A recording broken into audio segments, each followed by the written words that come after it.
Hey there and welcome to the channel. Today's video you can follow along while I edit this image and turn it into this one.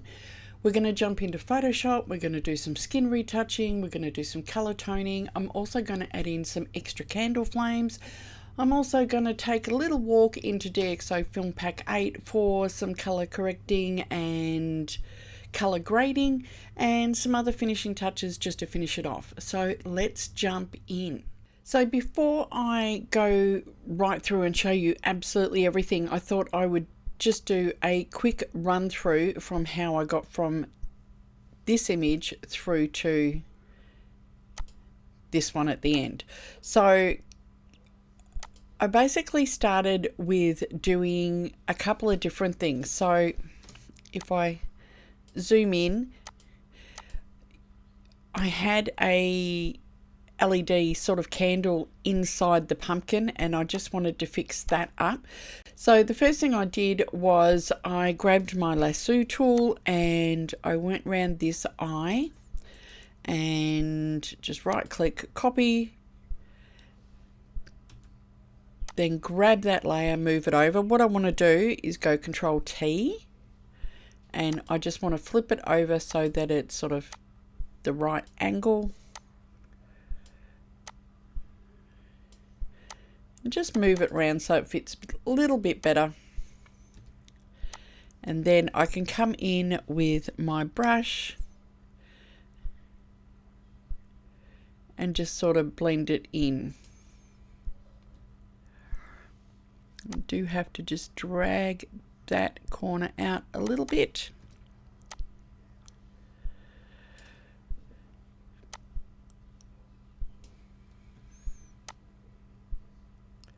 So that just matches in with that a little bit better. Slightly different angle. It's probably a bit better even on this angle. So then what I did was I went through and I had some real candles and I had electronic candles. And I just copied one of those candle flames and used that on all of the others. So to do that, going back to this base image again with my lasso tool,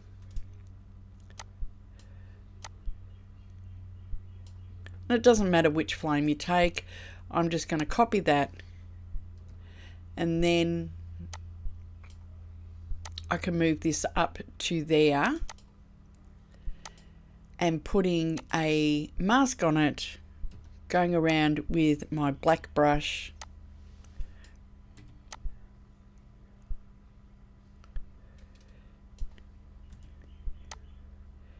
and getting it so that it blends in.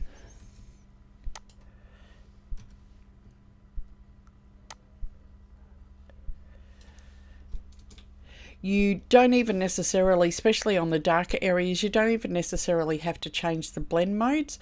Although when I came to one of them, and I just copied and pasted, so this one I ended up changing the blend mode to screen because when I left it at normal, it had that dark area around it. Changing it over to screen got rid of the darkness. So it was just a matter of doing that and working my way through. So that was pretty much how I did the flames. So I just then grouped them all. So they're all the same. I just grouped them all into a thing. I could rename that and I could just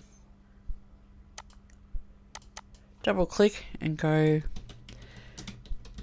candle flames. So that's pretty easy.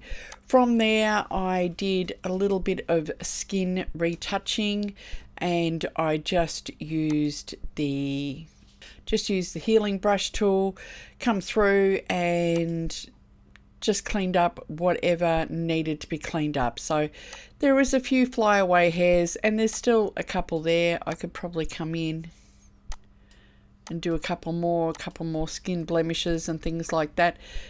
It just depends on how fussy you want to be. From there, you went into my Photoshop actions. So I used my skin retouch, the eye highlights, the teeth whitening. The teeth whitening I didn't so much actually do on the teeth. I actually did it on the eyes. So if I turn that off and on, you can see it's only at 49%. So it's not very strong, but just enough to sort of give the eyes that bit of a pop. If you ever want to play with my actions, I've got a whole heap of actions there, high pass detail, blur the background, all sorts of things. You can get them off my website and I'll put the link down below.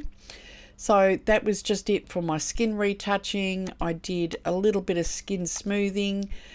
It's only at 30%, so that's it. From there I did a stamp merge, so Control Alt Shift and E, and then merged all that onto a new fresh layer.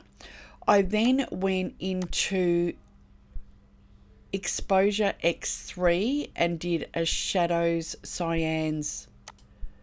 So if I come to here, go to filter, go to exposure 3. Now I know exposure 3 is really old and there's a newer version out, but I still absolutely love it. Just move me over there. So all I did was I just went into the Polaroid presets for color films and I used the cyan look. So that was it. And I had that set to 46%.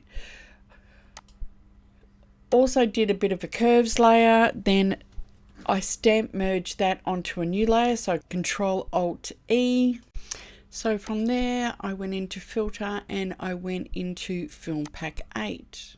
And I actually spent a little bit of time playing around with what worked and what didn't, but I kind of really liked this Rwanda 1944 look, which was a color image. So if I have a look at the before and after, it did add in some more sort of spookiness, but it did put in a bit of green. So what I was doing, and a little bit of orange into the skin tone as well.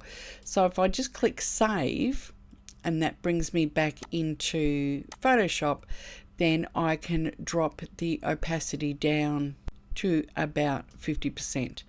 And that's pretty much where it ended up. So I fixed up the eye on the pumpkin. I added in some flames.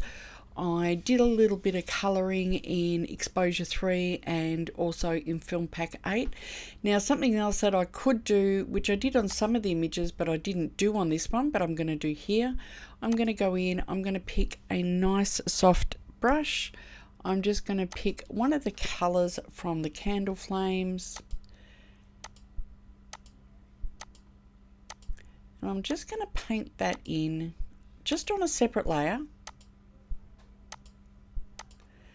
And I'm going to change that to screen and then drop that down. So I've got just a little bit of a glow on the candles, just depends on how much you want to do. So about 22%. Now something else I can do from here, which is a vignette. So if I go to my elliptical marquee tool, grab that around my image. Now I want to right click and go into feather. So I want to feather it about 250 pixels. And then I want to inverse it because I want the vignette around the edge. If I come in here and click curves, and then I can create just a little bit of a vignette on my image there. And that's about it. So it doesn't take a lot to add just that little bit of extra cinematic sort of detail and pizzazz to your images, whether it's in Lightroom or in Photoshop or any of the other programs that you want to edit in. So if you like this video, don't forget to give it a thumbs up, maybe even subscribe to the channel, and I'll put a link in below. So if you're really interested in having a play in Photoshop and even learning some of the Photoshop actions, jump into my Photoshop playlist and I'll put the link for that below, and enjoy going through and having a look at some of the other portrait editing that I've done. So that's it for today. Don't forget to put a comment down below if there's anything you'd like to see me cover, and I will see you next time. on YouTube. Bye.